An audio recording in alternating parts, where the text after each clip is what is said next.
सवाल उठाए, मैं बताना चाहता हूँ कि एक सियासी गिद्ध नाम का शब्द चलता है राजनीति में। वो यही देखते हैं कि कब किसी की मृत्यु हो, कब धार्मिक आयोजन हो, उसका हम फ़ायदा उठाएँ। अगर उसमें कोई घटना घटित हो जाती है इस तरह की दुर्भाग्यपूर्ण, तो वो इस चीज़ को इस तरह से प्रचारित करते हैं जैसे वहाँ पे आने वाली 9 करोड़ की 9 करोड़ जनता मारी गई है।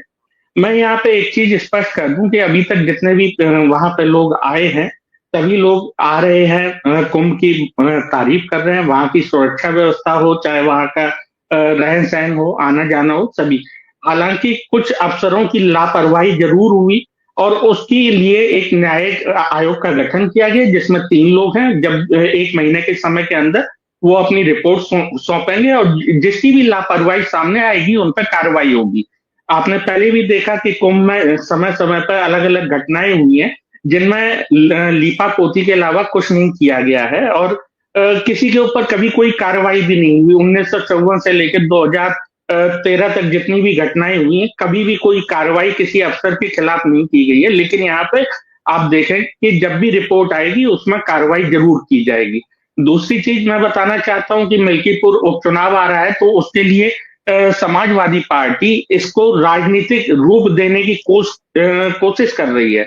उसके अलावा इससे ज़्यादा उनका कोई मतलब नहीं है। जो लोग खुद भगवान राम में आस्था नहीं रखते हैं, हिंदू धार्मिक त्योहारों में आस्था नहीं रखते हैं, सनातन धर्म में आस्था नहीं रखते हैं, वो लोग आखिर कुंभ में गए और उसके बाद इस तरह प्रचारित कर रहे हैं कि कुंभ में चारों तरफ अव्यवस्था ही थी। आखिर आप बताइए, अगर कुंभ में अव्यवस्था थी तो वहाँ पे 10 करोड़ लोग आ चुके हैं लगभग, मेरे ख्याल से जो मौनी अमावस्या के दिन ही कई करोड़ लोग आए थे। अब देखिए कि व्यवस्था कितनी सुदृढ़ थी कि सभी लोग आ रहे थे, जा रहे थे, लेकिन किसी को कोई खरोंच तक नहीं आई। लेकिन जहाँ पे भगदड़ हुई, मैं बिल्कुल मानता हूँ वहाँ पे कुछ लोगों की लीपापोती के कारण इस तरह की जो अराजक माहौल बना और भगदड़ मची, उसमें ज़रूर कुछ श्रद्धालुओं की मृत्यु हुई। उसके लिए मैं अपनी तरफ से तो श्रद्धांजलि और अपनी पार्टी की तरफ से श्रद्धांजलि अर्पित करता ही हूँ, लेकिन समाजवादी पार्टी को भी चेताना चाहता हूँ कि आप इस तरह लोगों की लाशों के ऊपर सियासत ना कीजिए, यही बेहतर होगा। दूसरी चीज़ मैं बताना चाहूँगा कि अगर आप देखें, जहाँ तक बात रही समाजवादी पार्टी की, तो अखिलेश जी का जो कहना है कि उत्तर प्रदेश के जो मतलब कुंभ मेला हुआ है, उसमें कहीं न कहीं हम उसको मुद्दा बनाएँगे। अगर वो ऐसा बयान देते हैं, मुद्दा बनाने का, इसी बात से ये आशंका ज़ाहिर होती है कहीं न कहीं, ये एक सोची-समझी साजिश तो नहीं है।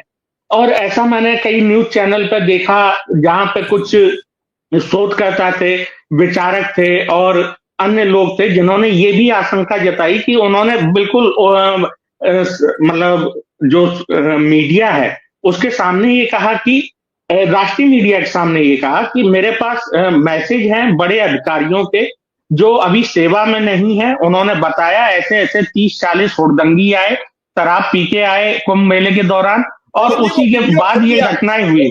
ठीक वो है? वीडियो और 26 तारीख नहीं, का है, नहीं, वो नहीं, सब नहीं। साफ हो गया। वो साफ हो नहीं, गया। नहीं, नहीं, नहीं।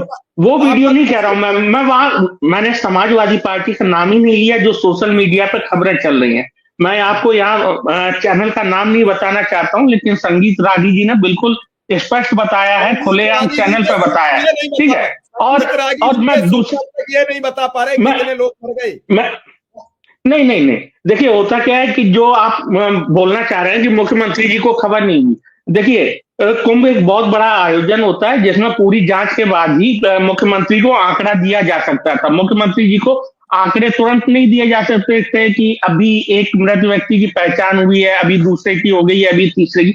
एक पूरा ब्यौरा दिया जाता है, ये उनको बता दिया गया था कि हाँ, इस तरह की घटना भगदड़ की हुई है, लेकिन ये जानकारी नहीं दी गई थी उस समय। तो ये जाहिर-सी बात है, ये प्रोटोकॉल होती है। माननीय अखिलेश यादव जी भी मुख्यमंत्री होते तो तुरंत एकदम घटना होते ही उनके पास नहीं पहुँच जाती है खबर कि इस तरह की घटना हुई। उसका पूरा अवलोकन करने के बाद, घटना की एक तफ्तीश करने के बाद एक फाइल बना के भेजी जाती है ऊपर और उसके बाद बाकी ऊपर के अधिकारी मुख्यमंत्री को अवगत कराते हैं। ये एक सामान्य सा प्रोटोकॉल है। और मैं यहाँ पे बस इतना बताना चाह रहा हूँ कि कहीं ना कहीं इसमें साजिश की बू आ रही है। 1 महीने में इसका दूध का दूध और पानी का पानी हो जाएगा। और समाजवादी पार्टी को जो जब तक जो इस तरह लाशें की गिद्ध की जो राजनीति लाशें कर रही है लाशों के ऊपर, जब तक जी लाशें हैं आप ठिकाने नहीं लगा लोगे, पूरी जांच नहीं कर लोगे। मैं बड़ा बेबाक सवाल है मेरा आपसे कि जब तक लाशें ठिकाने नहीं लगा दोगे तब तक वो नहीं जांच आने दोगे सामने।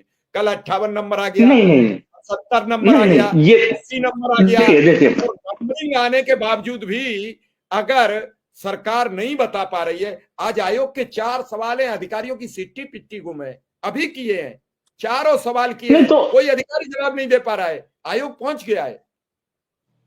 मैं मैं एक इसमें चीज बताना चाह रहा हूँ, मैं एक चीज बताना चाह रहा हूँ। देखिए देखिए देखिए मैं एक आंकड़ा बताता हूँ, मैं आपको बताता हूँ।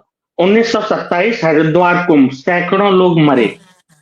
ठीक, 1950 हरिद्वार कुंभ, सैकड़ों लोग मरे। यहाँ पे कोई आंकड़ा नहीं है। एक और चीज, एक नहीं नहीं नहीं नहीं एक और चीज, श्री कुमार जी सुनिए। 3 फरवरी 1954 प्रयागराज कुंभ, यहाँ पे 1000 से ज्यादा मौतों की लोगों ने बताया।